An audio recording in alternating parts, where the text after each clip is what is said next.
Reader response criticism is a school of literary theory that focuses on the reader and their experience of a literary work, in contrast to other schools and theories that focus attention primarily on the author or the content and form of the work.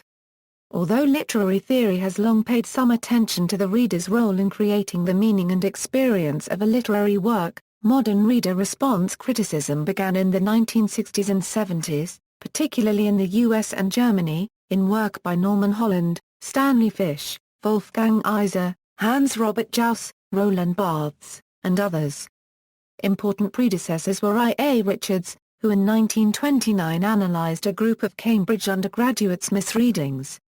Louise Rosenblatt, who, in Literature as Exploration, argued that it is important for the teacher to avoid imposing any preconceived notions about the proper way to react to any work. And C.S. Lewis in An Experiment in Criticism. Reader response theory recognizes the reader as an active agent who imparts real existence to the work and completes its meaning through interpretation. Reader response criticism argues that literature should be viewed as a performing art in which each reader creates their own, possibly unique, text-related performance. It stands in total opposition to the theories of formalism and the new criticism, in which the reader's role in recreating literary works is ignored. New criticism had emphasized that only that which is within a text is part of the meaning of a text. No appeal to the authority or intention of the author, nor to the psychology of the reader, was allowed in the discussions of orthodox new critics. Types. There are multiple approaches within the theoretical branch of reader response criticism, yet all are unified in their belief that the meaning of a text is derived from the reader through the reading process. Lois Tyson endeavors to define the variations into 5 recognized reader response criticism approaches whilst warning that categorizing reader response theorists explicitly invites difficulty due to their overlapping beliefs and practices. Transactional reader response theory, led by Louise Rosenblatt and supported by Wolfgang Iser, involves a transaction between the text's inferred meaning and the individual interpretation by the reader influenced by their personal emotions and knowledge. Effective stylistics, established by Stanley Fish, believe that a text can only come into existence as it is read. Therefore, a text cannot have meaning independent of the reader. Subjective reader response theory, associated with David Bleich, looks entirely to the reader's response for literary meaning as individual written responses to a text are then compared to other individual interpretations to find continuity of meaning. Psychological reader response theory, employed by Norman Holland, believes that a reader unregistered trademark's motives heavily affect how they read, and subsequently use this reading to analyze the psychological response of the reader. Social reader response theory is Stanley Fish's extension of his earlier work, stating that any individual interpretation of a text is created in an interpretive community of minds consisting of participants who share a specific reading and interpretation strategy. In all interpretive communities, readers are predisposed to a particular form of interpretation as a consequence of strategies used at the time of reading. An alternative way of organizing reader response theorists is to separate them into 3 groups: those who focus upon the individual reader's experience, those who conduct psychological experiments on a defined set of readers, and those who assume a fairly uniform response by all readers. One can therefore draw a distinction between reader response theorists who see the individual reader driving the whole experience and others who think of literary experience as largely text-driven and uniform. The former theorists, who think the reader controls, derive what is common in a literary experience from shared techniques for reading and interpreting which are, however, individually applied by different readers. The latter, who put the text in control, derive commonalities of response, obviously, from the literary work itself. The most fundamental difference among reader response critics is probably, then, between those who regard individual differences among readers' responses as important and those who try to get around them. Individualists in the 1960s, David Bleich unregistered trademark's pedagogically inspired literary theory entailed that the text is the reader unregistered trademark's interpretation of it as it exists in their mind, and that an objective reading is not possible due to the symbolization and resymbolization process. The symbolization and resymbolization process consists of how an individual unregistered trademark's personal emotions, needs and life experiences affect how a reader engages with a text, marginally altering the meaning. Blige supported his theory by conducting a study with his students in which they recorded their individual meaning of a text as they experienced it, then response to their own initial written response, before comparing it with other student-unregistered trademark's responses to collectively establish literary significance according to the class's generated knowledge of how particular persons recreate texts. He used this knowledge to theorize about the reading process and to refocus the classroom teaching of literature. Michael Steig and Walter Slatoff have, like Blige, shown that students' highly personal responses can provide the basis for critical analyses in the classroom.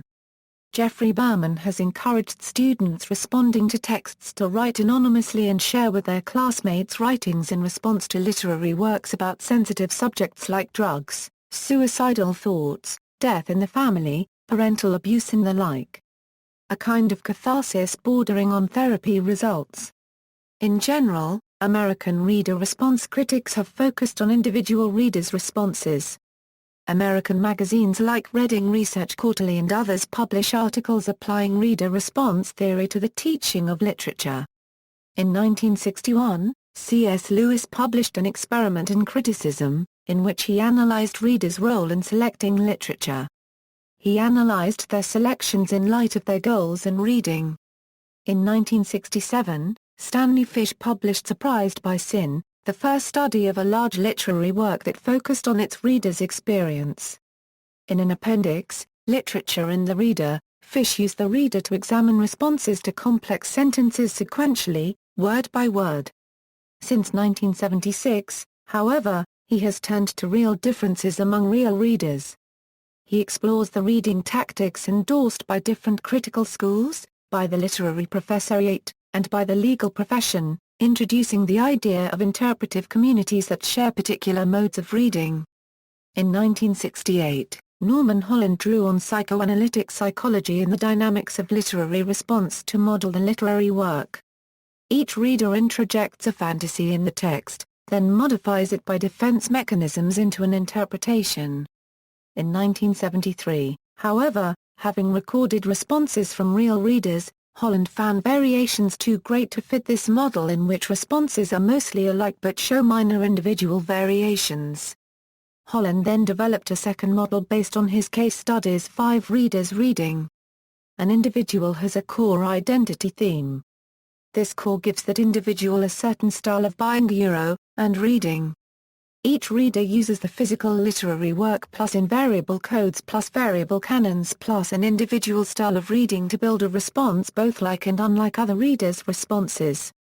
Holland worked with others at the State University of New York at Buffalo, Murray Schwartz, David Wilburn, and Robert Rogers, to develop a particular teaching format, the Delphi Seminar, designed to get students to know themselves. Experimenters Reuven Tzor in Israel has developed in great detail models for the expressivity of poetic rhythms, of metaphor, and of word sound in poetry. Richard Jerrick in the U.S. has experimented with the reader's state of mind during and after a literary experience. He has shown how readers put aside ordinary knowledge and values while they read, treating, for example, criminals as heroes. He has also investigated how readers accept, while reading, improbable or fantastic things, but discard them after they have finished.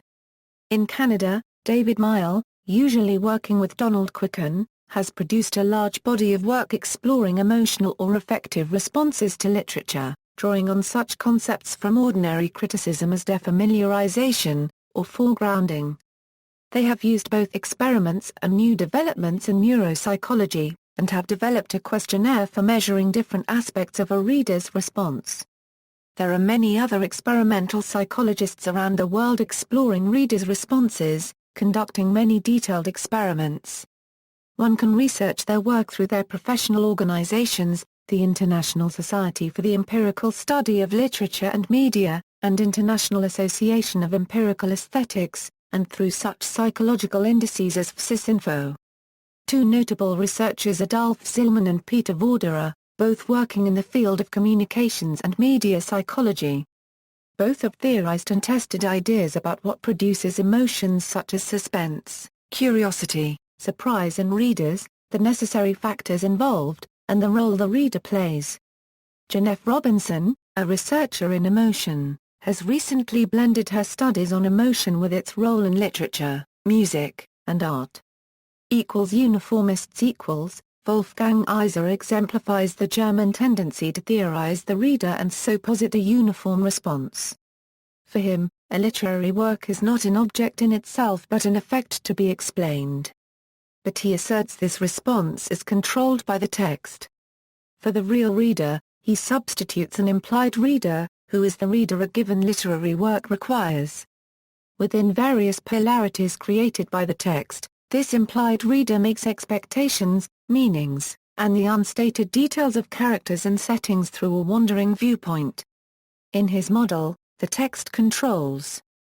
The reader's activities are confined within limits set by the literary work. Another important German reader response critic was Hans Robert Jauss, who defined literature as a dialectic process of production and reception.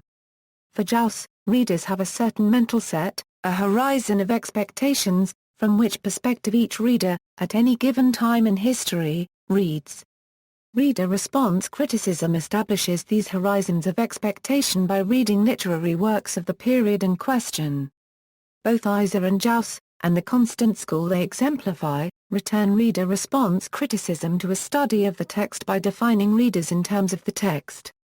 In the same way, Gerald Prince posits a narratee, Michael Riffater posits a superreader, and Stanley Fish an informed reader. And many text-oriented critics simply speak of the reader who typifies all readers. Objections: reader response critics hold that in order to understand a text, one must look to the processes readers use to create meaning and experience. Traditional text-oriented schools, such as formalism, often think of reader response criticism as an anarchic subjectivism, allowing readers to interpret a text any way they want. Text-oriented critics claim that one can understand a text while remaining immune to one's own culture, status, personality, and so on, and hence objectively. To reader response-based theorists, however, reading is always both subjective and objective. Some reader response critics assume a biactive model of reading: the literary work controls part of the response and the reader controls part. Others, who see that position as internally contradictory, claim that the reader controls the whole transaction. In such a reader-active model, readers and audiences use amateur or professional procedures for reading as well as their personal issues and values. Another objection to reader response criticism is that it fails to account for the text being able to expand the reader's understanding. While readers can and do put their own ideas and experiences into a work, they are at the same time gaining new understanding through the text. This is something that is generally overlooked in reader response criticism. Some argue that artworks are now purposely being fabricated which lack meaning, but rather the artworks are fabricated only to generate a reader response. The reader response then is corralled via interpretative communities. Reader response rather than handing a freedom to the reader empowers the leaders of an interpretative community against the reader.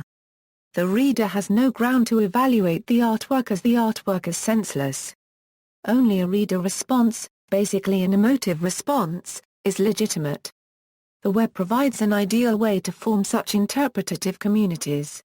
The power of reader response strategy is that people are fundamentally hungry for culture and will attempt to impart meaning even to artworks that are senseless. Of course, people can always opt out of these interpretative communities centered on senseless artworks with little to no loss vis-à-vis culture and almost certainly a cultural gain.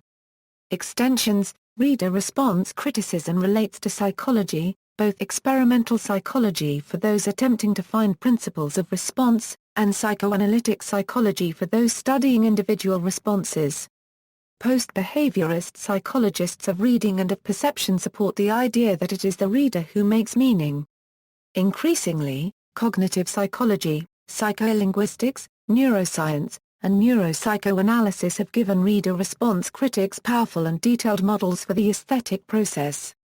In 2011, researchers found that during listening to emotionally intense parts of a story, readers respond with changes in heart rate variability, indicative of increased activation of the sympathetic nervous system. Intense parts of a story were also accompanied by increased brain activity in a network of regions known to be involved in the processing of fear, including amygdala. Because it rests on psychological principles, a reader response approach readily generalizes to other arts, cinema, music, or visual art, and even to history.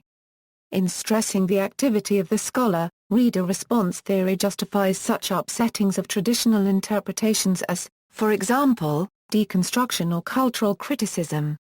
Since reader response critics focus on the strategies readers are taught to use, they address the teaching of reading and literature. Also, because reader response criticism stresses the activity of the reader, reader response critics readily share the concerns of feminist critics, and critics of gender and queer theory and post-colonialism. Notes and references. Further reading, Tompkins, Jane P. Reader Response Criticism, From Formalism to Post-Structuralism. Johns Hopkins University Press. ISBN 0-8018-2401-X. Tyson, Lois. Critical Theory Today, A User-Friendly Guide, 2nd ed. Routledge, New York and London. External links, Definition of Reader Response Criticism.